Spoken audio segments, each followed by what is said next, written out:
तो कैसे हैं आप लोग। हमारे चैनल ज्ञान स्टोरी पर आपका बहुत बहुत स्वागत है। दोस्तों, आज हम बात करने वाले हैं एक ऐसे व्यक्ति के बारे में जिन्होंने अपने ज्ञान से सिर्फ भारत को ही नहीं बल्कि पूरे विश्व को प्रभावित किया है। जी हाँ दोस्तों, हम बात कर रहे हैं भारत रत्न डॉक्टर भीमराव अंबेडकर के बारे में, जो भारत के संविधान निर्माताओं में से एक हैं।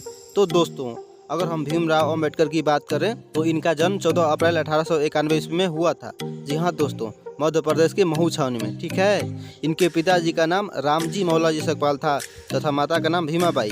दोस्तों, ये अपने भाई एवं बहनों में 14वें नंबर पर थे। ये महार जाति से थे और इनके पिताजी फौज में थे।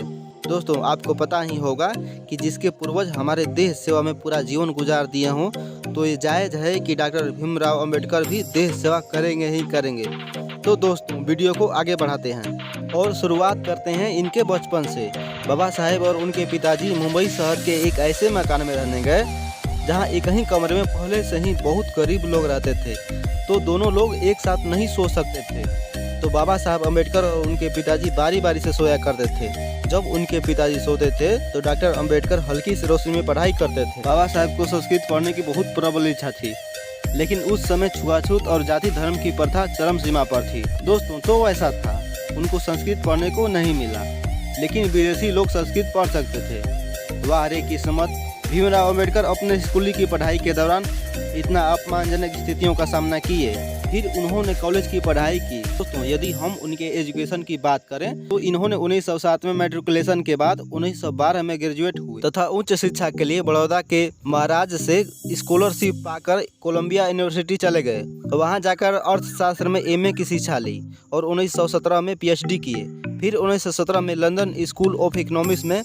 एडमिशन किए, लेकिन वो इतने गरीब थे कि साधन के अभाव में शिक्षा पूरी नहीं कर पाए, क्योंकि बड़ौदा राज्य से जो स्कॉलरशिप मिली थी वो समाप्त हो गई थी। लेकिन एक बार फिर कोल्हापुर के साहू जी महाराज की मदद से उन्हें मौका मिला। लंदन जाने के लिए एरोप्लेन तैयार था। फिर उनकी पत्नी ने कहा कि राजरतन बीमार है, मर जाएगा, मत जाओ। बाबा साहब ने कहा कि रमा, ये एक बच्चा मरे तो मर जाए, लेकिन मैं 17 करोड़ बच्चों को नहीं मरने दूंगा, मैं जाऊंगा लंदन। फिर लंदन चले गए। वहां जाकर अपनी अधूरी पढ़ाई को उन्होंने पूरा किया। ये अपने समय के सबसे ज़्यादा पढ़े लिखे राजनेता एवं विचारक थे। इनके क्वालिफिकेशन की क्या बात करें दोस्तों, ये 64 विषयों के मास्टर, 9 भाषाओं के जानकार। जी हाँ दोस्तों, ये 9 भाषाओं की अच्छी खासी जानकारी रखते थे तथा 21 वर्ष की उम्र में विश्व के सभी धर्मों के रूप में पढ़ाई किए थे। उस समय दुनिया के 6 विद्वानों में इनका भी नाम शामिल था। दोस्तों, अगर इनके डिग्रियां की बात करें तो इनके पास कुल 32 डिग्रियां थी और आधुनिक भारत के एकलौते ऐसे व्यक्ति थे जिनके पास 4 PhD की डिग्रियां थी। 2 PhD अमेरिका के कोलंबिया यूनिवर्सिटी से और 1 लंदन स्कूल ऑफ इकोनॉमिक्स से और 1 भारत के ओसमिया यूनिवर्सिटी इंडिया से। इन्होंने लंदन स्कूल ऑफ इकोनॉमिक्स से 8 वर्ष की पढ़ाई को मात्र 2 साल 3 महीने में पूरी की थी। तो ये बहुत बड़ी बात हुई दोस्तों, ठीक है।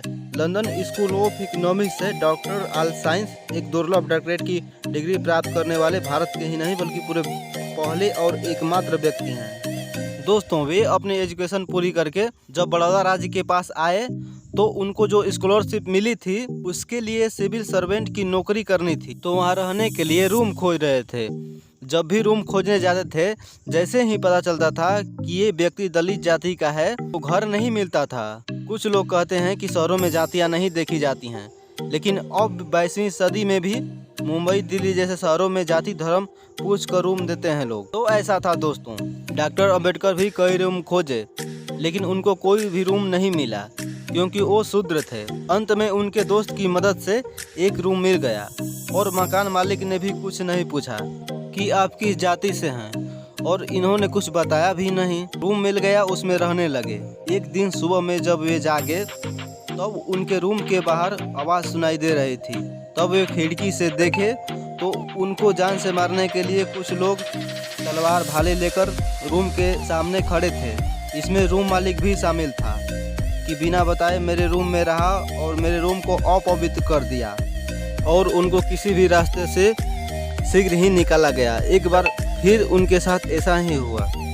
एक नदी पार करनी थी एक भाषण देने के लिए। 3 से 4 टांगे वालों ने तो उन्हें मना ही कर दिया, लेकिन एक टांगे वाले तैयार हुआ। उस टांगे पर बैठकर नदी पार कर रहे थे।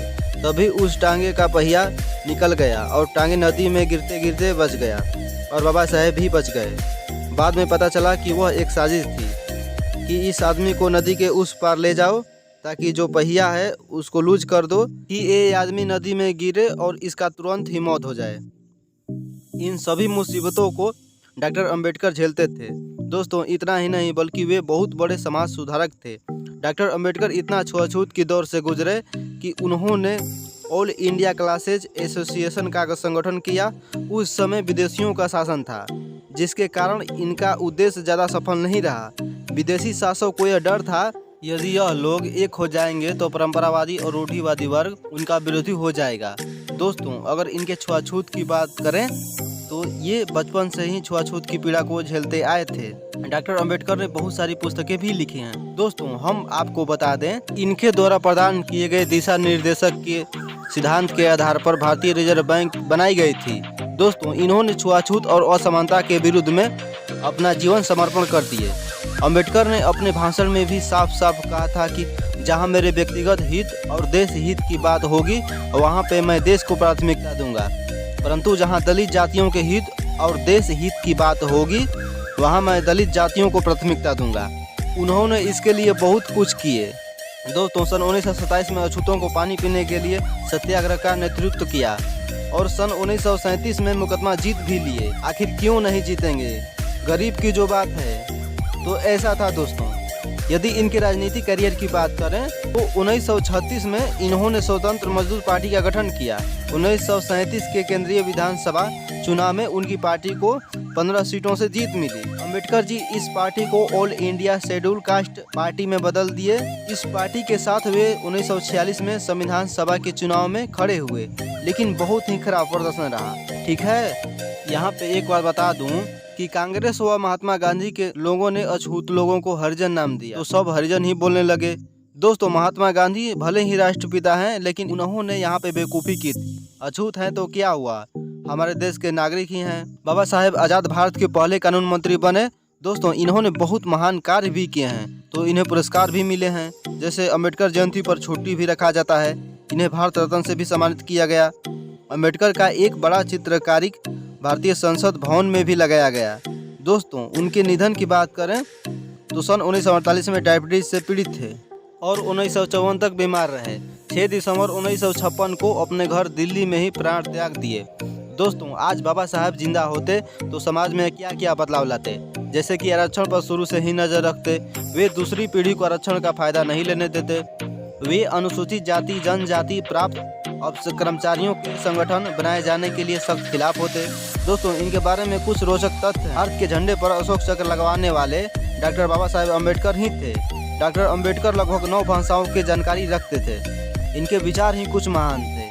इनका कहना था कि एक महान आदमी एक प्रतिष्ठित आदमी से इसी तरह से अलग होता है कि वह समाज को नौकर बनाने के लिए तैयार होता है। ठीक है दोस्तों, इनके धर्म की बात करें तो वे हिंदू धर्म में ही जन्म लिए थे, लेकिन ज्ञान प्राप्ति के बाद इन्हें पता चल गया कि हिंदू धर्म कुरीतियों से लिप्त है।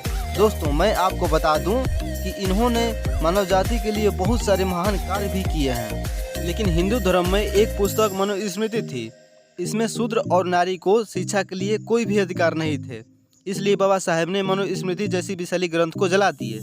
उसके बाद शूद्र और नारी को शिक्षा का अधिकार दिलाए, चाहे वो महिला किसी भी जाति का हो, सभी महिलाओं को शिक्षा का अधिकार दिलाए। फिर बौद्ध धर्म में चले गए। बौद्ध धर्म जाने से पहले ईसाई धर्म की तरफ जाने वाले थे, लेकिन वे सभी धर्मों का अध्ययन किए थे। उनको सबसे श्रेष्ठ बौद्ध धर्म ही लगा, क्योंकि दुनिया का एकमात्र ऐसा धर्म है जो विज्ञान की दृष्टि से चलता है। तो ऐसा था दोस्तों, जब बाबा साहेब बौद्ध धर्म में गए तो उनके साथ लाखों लोग गए। तो दोस्तों ये थी जानकारी डॉक्टर भीमराव अम्बेडकर के बारे में। इस पर आपका क्या राय है आप कमेंट में ज़रूर बतलाएं। फिर मिलेंगे नेक्स्ट वीडियो में। जय हिंद।